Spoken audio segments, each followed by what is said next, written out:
Kung bago ka pa lang sa ating YouTube channel, huwag kang mag-alala dahil bago lang din ako. Kaya naman ano pang hinihintay mo? I-like, subscribe, and hit that notification bell para naman palagi kayong updated sa ating technology and programming tutorial. So, hi everyone! Welcome back to my channel. So in this vlog, I will learn how to download and install the Java Development Kit or the JDK. So, this is super important po if you are planning to start coding in Java. So, simulan na po natin. So, before we start downloading, let's quickly talk about what JDK is. So, the Java Development Kit or the JDK is a complete software package that allows you to write, compile, and run Java programs. It includes the Java compiler or the Javac, which turns your code into something the computer understands. And meron din tayong Java Virtual Machine, which runs the program.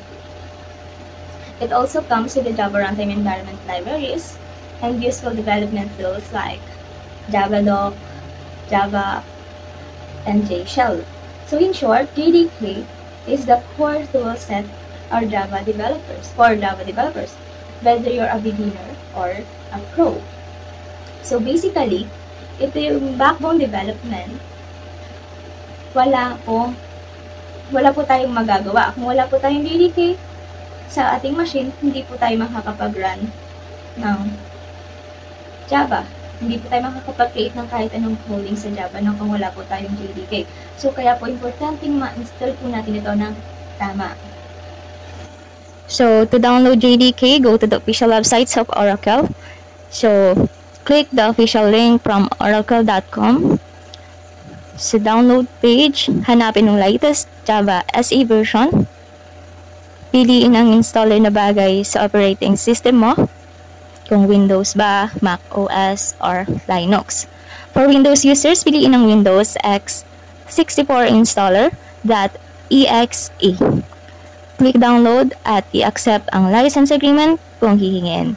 Pagtapos ma-download, double-click ang installer file, click next, hayaan lang sa default installation folder, click install, at hintayin matapos ang process. Click close kapag tapos na ang installation. Tandaan, i-save ang installation path. Ito po kasi is yung latest version ng Java SE Development Kit 2025 download. So, usually yan yung lalabas pag sinearch nyo yan. And click nyo lang yan, yung may arrow. Then, scroll down po kayo. Makikita nyo dyan yung Linux, Mac OS, Windows. So, pili lang kayo dyan kung ano yung bagay yung bagay sa operating system, no? So, for Windows users, pindutin po natin yung Windows. Tapos, x64 installer. Double-click lang po natin. Then, magda-download na yan. Downloads, i-double-click lang po natin after ma-downloads. Naintayin po natin ma-download, then double-click. Tapos, punta po tayo sa Files. Punta po tayo sa Download. Hanapin po natin yung JDK 25 Windows x64.